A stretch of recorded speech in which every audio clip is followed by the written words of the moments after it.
이스라엘이 이란의 군사시설에 대한 예고된 보복 공격을 감행했습니다. 악화일로를 걷고 있는 중동 정세가 또 한 번의 중대 기로를 마주하게 됐는데요. 관련 내용 백승훈 한국외대 중동연구소 전임연구원과 함께 짚어보겠습니다. 연구원님 나와 계신가요? 네, 네, 안녕하십니까. 안녕하세요. 지금 이스라엘이 결국 이란을 상대로 보복 공습에 나섰습니다. 이스라엘군은 이 이란의 공격에 대응해서 이란의 군사시설에 정밀 타격을 진행하고 있다라고 밝혔는데요. 이스라엘군이 이번 공습이 본인들의 권리이자 의무라고 주장을 하고 있습니다. 전반적인 상황 어떻게 보고 계신가요? 네네, 지금 이스라엘군은 이번 공격이 이란에 대한 자기네들의 자위권 발동이다라고 밝히고 있죠. 이는 10월 1일 날 있었던 한 180여 개에서 200여 개의 탄도미사일을 이용한 그 공격에 대한 보복 공격이다라는 것을 이제 천명한 것이죠. 근데 이제 저희가 10월 1일 그 군사작전 이후, 이란의 그 공격 이후에 걱정했던 것은 이스라엘의 보복 공격이 소위 말해서 이란과의 확전으로 이어지지 않을까. 정유시설에 대한 타격, 아니면 핵시설에 대한 타격으로 인해서 지금 이 전쟁이 또 하마스의 전쟁에서 레바논 헤즈볼라의 전쟁으로 확대된 거에 이어서 이란과의 전쟁으로 확전되는 거 아닌가 이렇게 걱정이 많이 됐었는데 지금 다행히 피해 규모는 아직 좀 더 지켜봐야 됩니다. 왜냐하면 지금 어느 시설에 얼마나 많은 사람이 희생되었는지는 밝혀지지 않았는데요. 그러나 지금 나오는 소식들로 보면 우리가 우려했던 정유시설이나 아니면 핵시설에 대한 공격은 없는 것으로 지금 보여져서 조금 국제사회에서는 조금 안도한심을 쓰면서 지금 지켜보고 있죠. 네, 피해 규모는 아직 정확하게 나오지 않은 상황이고 지금 이 상황과 관련해서 처음에 들어왔던 속보가 그 이란 수도 테헤란과 그 인근 카라지시에서 몇 차례 큰 폭발음이 들렸다. 이 소식이었거든요. 그런데 이 폭발음이 이란의 대공방어 시스템이 작동한 데 따른 걸 수도 있는 건가요? 네, 지금 가능성은 당연히 있죠. 왜냐하면 제가 말씀드렸지만 피해 규모는 좀 지켜봐야 되는데 어찌됐건 정황상 그리고 이스라엘과 미국이 이제 여러 외신에서 밝힌 바는 이란에 위치한 여러 군사 시설에 대한 타격이 있었을 것으로 보입니다. 그러니까 이제 테헤란 내에 있는 군사 시설 그리고 지금 말씀하신 카라지뿐만 아니라 다른 여러 지역의 군사 시설에 대해서 이제 공격을 했던 것으로 보이는데 군사 시설은 어찌됐건 보안과 방위 체제가 강력하거든요. 그래서 이전에 이스라엘이 공격했던 이란에 대한 그 군사 시설 공격했던 것도 많이 격추가 됐었습니다. 그래서 이 큰 폭발이 있었다라고 하는 것이 이제 밝혀졌지만 그 폭발이 정말 목표물을 타격을 해서 폭발이 났던 건지 아니면 요격이 당해서 큰 폭발음이 나왔던 건지는 조금 지켜봐야지 되는데 지금 말씀하신 대로 만약에 지금 이스라엘이 밝힌 대로 그리고 외신들과 미국의 그 정부가 밝힌 대로 이게 군사시설에만 이렇게 국한돼 있었다면 요격돼서 피해자가 많이 안 발생한 상태로 이렇게 잘 막았을 수 있는 가능성도 높죠. 예, 그러니까 요격이 돼서 나온 폭발음일 수도 있고 미사일이 격추돼서 나온 폭발음일 수도 있는 다 가능성이 있다는 말씀이신데 우선 말씀을 해주신 것처럼 이스라엘의 공격이 핵이나 석유 시설이 아니라 군사 시설에 제한이 됐잖아요. 그러면은 어떤 군사 시설이 공격받았는지에 따라서 이란의 대응 방향이 달라질 수 있는 건가요? 네, 대응 방향은 당연히 피해 규모와 어떤 시설을 공격을 당했는지에 따라서 바뀔 건데요. 복수의 외신 그리고 심지어 이란 공영방송 그리고 계속 이란의 최고 지도자급에서 나오는 흘리는 정보다 고위 소식통에 따르면 류의 그 보도를 이제 쭉 제가 팔로우해서 봤지만 보통 이렇게 나오고 있습니다. 이란의 최고 지도자 아야톨라 카메네이가 이스라엘에 대한 군사 보복 지침을 다 내린 것으로는 지금 확인이 되고 있습니다. 그런데 그 보복 지침이 다양한 수준, 그러니까 즉 이스라엘 공격의 정도에 의거해서 대응 수준을 다양한 방향으로 이렇게 감행하라고 이렇게 지침을 내렸다고 알려지고 있거든요. 그러니까 즉 만약 이스라엘 보복 공격이 많은 민간인 희생자를 야기하거나 그 공격 수준이 이란 전역에 대한 대규모 피해를 야기하지 않는다면 그래서 이란의 군사시설이나 군기지, 미사일과 드론과 같은 이란의 비대칭 전력을 포함한 군 보급 저장 시설에 국한된다면 이란은 대응 공격을 하지 않을 수도 있다고 시사했던, 그리고 그 정도의 지침을 준 걸로 지금 전해주고 있거든요. 네. 그래서 지금 앵커님이 질문을 하셨지만 만약에 이번 이스라엘의 공격이 그런 핵시설이나 정유시설이 아니고 군사시설에만 국한돼 있고 그 민간인 피해가 최소한으로 이렇게 제한된 공격이었다면 이제 대응 공격을 하지 않을 수도 있죠. 그렇지만 지금 또 한 가지 이야기가 많이 되고 있는 것은 만약에 이스라엘 폭격이 이란의 정유시설이나 주요 핵시설, 그다음에 하마스와 헤즈볼라에게 이스라엘이 보여줬던 그 고위 행정부 요인이나 군 요인 암살로 이어진다면 그에 맞는 수준의 응징은 꼭 하라고 이렇게 밝힌 것으로 지금 밝혀지고 있습니다. 근데 그 보복 방식은 최악의 경우는 1000개 이상의 탄도미사일, 그러니까 4월 13일 이란이 처음으로 이스라엘을 공격한 수준의 3배에 달하는 공격, 그런 엄청난 수준의 그 공격 대응 방안도 이렇게 다 이야기하고 있다고 해서요. 지금 말씀하신 대로 이 피해 규모가 어떻게 됐는지, 그다음에 지금 공격한 타겟이 정확히 군사 시설인데 어느 시설인지에 따라서 또 대응 수준은 그거에 맞게 변할 것이라고 보입니다. 예, 상황을 좀 정리를 해보면 이란이 지난 1일에 이스라엘의 탄도미사일 약 200기를 쐈습니다. 이란은 네. 이게 팔레스타인 무장정파 하마스의 수장 이스마일 하니에, 그리고 레바논 무장정파 헤즈볼라의 수장 하산 나스랄라 등이 살해된 것의 보복이라고 주장을 했는데요.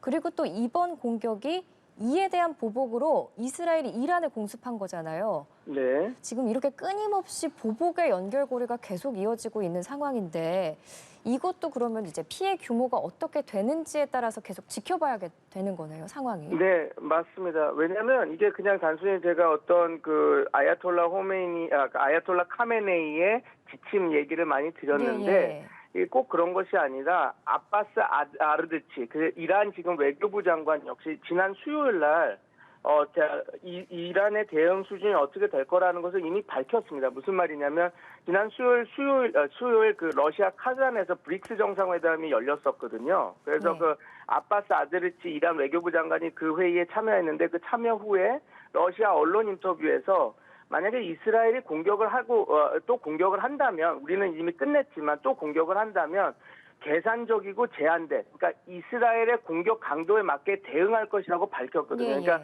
제가 이것을 말씀드리면 아까 말씀드린 대로 이것이 그냥 정말 제한된 공격, 그리고 이스라엘의 공격이 이란의 군사시설에 대한 공격으로 제한된다면 제가 방금 밝힌 대로 말씀드린 대로 공격을 이란이 더 감안 안 할 수도 있고요. 그러니까 지금의 계속 보복의 악에 서로 보복이 왔다 갔다 하는 그 연결고리가 끊어질 수도 있고요. 근데 만약에 지금 이 피해가 조금 심각하다면 또 이란은 그거에 맞게 자기네들의 공격당한 수준에 맞게 또 대응 공격을 할 것이라서 지금 이 악의 연결고리가 계속해서 보복의 연결고리가 연결될 수도 있고 여기서 끊길 수도 있고 그런 상황입니다. 왜냐하면 지금 되게 특이할 만한 상황이 지금 오늘 일요일이죠. 일요일부터 카타르에서 지금 CIA 국장과 모사드의 국장이 만나서 평화 협정을 어떻게 진행할 것인가 그런 회담을 하기로 지금 이야기가 나오고 있거든요. 이거는 카타르 총리실에서 밝힌 내용입니다. 일요일부터 이스라엘과 미국 정보부 수장이 만나서 이제 가자지구 헤즈볼라를 포함한 어떻게 이제 군사작전이나 평화회담을 이렇게 해야 될 것인가에 대한 논의가 시작될 거다라고 밝힌 바가 있어서 이제 이 연결고리가 계속 이어질지 끊어질지는 이 피해 상황과 그다음에 지금 향후 벌어지는 물밑 외교 지금 채널에서 벌어지고 있는 외교 담화가 어떻게 진행되느냐에 따라 이제 변할 것 같습니다. 그러면은 이 평화회담이 있기 전에 보복 공습을 단행한 것도 어떤 의미가 있는 건가요? 당연히 그렇게 있다고 보죠. 왜냐하면 지금 어찌됐건 이스라엘은 공격을 할 것이다. 네타냐후 총리는 10월 1일 이란의 공격을 당한 이후에는 우리는 공격을 꼭 이란한테 할 거고, 우린 정유 시설도 공격할 수 있고, 그 다음에 우리는 핵시설도 공격할 수 있다 그래서 계속 긴장을 계속 고조화시켰는데요. 네. 이 평화회담이 시작되기 이전에, 그러니까 정지 작업입니다.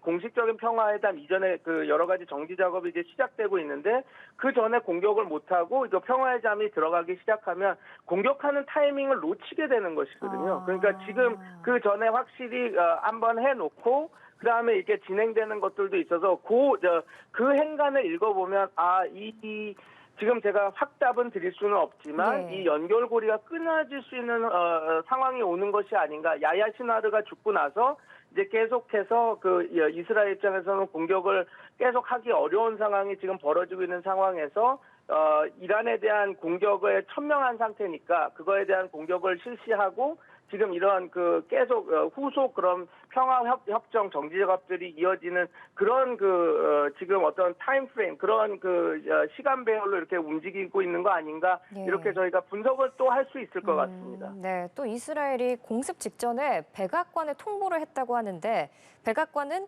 이스라엘의 폭격은 자위권 행사란 입장입니다. 이렇게 입장을 냈어요.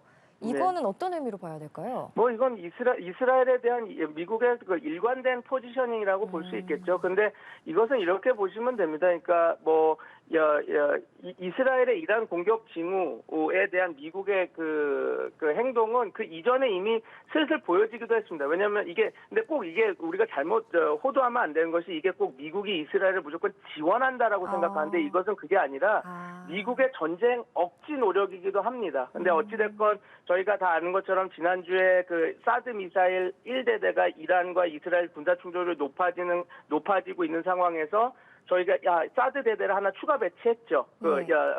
이제 그런 도발에서 확전이 되는 것을 막기 위해서요. 그리고 어제죠. 그러니까 이번 토요일 이란 이스라엘 폭격 공격이 있기 하루 전인 어제 미국 중부구 사령부가 독일 슈팡달렘 기지에 있는 480 전투 비행대대 F-16 비행대대 다수의 비행기를 중동 작전을 위해서 추가 배치했습니다. 이것은 나름 어느 정도 이스라엘이 이란에 대한 공격을 할 것이다라는 걸 미리 사전에 예고를 받고 확전을 막기 위해서 어느 정도 이제 확전 억지력을 추가 배치한 그 상황이라고 볼 수 있는 것이죠. 예, 지금 중대 상황에 다시 중대 기로에 선 상황인데 마지막으로 이 문제 해결의 가능성이나 실마리는 앞으로 있을 그 평화회담을 좀 기대해봐야 될까요? 네, 맞습니다. 지금 어찌됐건 지금 카타르 측에서도 발표고 이렇게 이야기를 했지만 지금 또다시 블링컨 지금 국무부 장관이 레바논 카티브 총리를 만났습니다. 만나서 어떤 이야기를 했냐면 유엔 안보리 1701 안을 확실히 위반해서 2006년도에 이스라엘과 레바논이 전쟁 상황에 있을 때 휴전을 하면서 서로 협정을 했던 그 협의안을 다 이스라엘이 지켜서 평화회담으로 이끌겠다. 그리고 그렇게 미국이 적극적으로 압박을 하겠다, 이야기를 하겠다라고 이렇게 밝힌 상황이거든요. 그리고 그 과정에서 지금 어저께 카타르 총리실에서 이제 모사드의 수장과 CIA 국장이 지금 만나서 이제 올 일요일이죠. 그러니까 내일부터 이제 평화 협정을 위한 정지 작업들이 들어갈 거다라고 밝히고 있어서 지금 말씀드린 대로 지금 이란의 피해 규모가 어떤지를 좀 보고 그다음에 지금 블링컨 국무부 장관이 레바논 총리와 이야기했던 헤즈볼라, 그러니까 레바논과 이스라엘과 헤즈볼라의 종전, 그러니까 평화회담, 그리고 지금 하마스와 CIA, 모사드와 CIA에서 지금 이야기를 나누고 있는 가자 지구에서 어떻게 군사 작전을 종료를 시킬 것인지 그런 회담의 진행 상황에 따라서 저는 바라건대 요것들이 잘 진행이 돼서 야야 시나르 죽음 이후에 조금 이란에 대한 이스라엘의 예고됐던 군사 작전도 끝났고 보복 행위도 끝났고 그다음에 이런 지금 다방면에서 벌어지는 평화 협상 정지 작업이 잘 진행돼서 이것이 잘 모여서 좀 요번 이스라엘 하마스 전쟁이 조금 이제 그 협상 공로로 이제 들어가면 좋겠다라는 생각을 하고 있습니다. 뭐 하마스와의 협정이라고 얘기는 이스라엘은 하지 않겠죠. 하여튼 어찌 됐건 헤즈볼라와의 충돌, 팔레스타인 내에서 이스라엘의 군사 작전이 어느 정도 이렇게 종료됐으면 하는 마음으로 지금 사안을 지켜보고 있습니다. 네, 알겠습니다. 연구원님 말씀처럼 이 보복의 고리 끊어낼 수 있기를 바라겠습니다. 지금까지 이스라엘과 이란의 현재 상황과 관련해서 백승훈 한국외대 중동연구소 전임 연구원과 함께 짚어봤습니다. 연구원님 고맙습니다.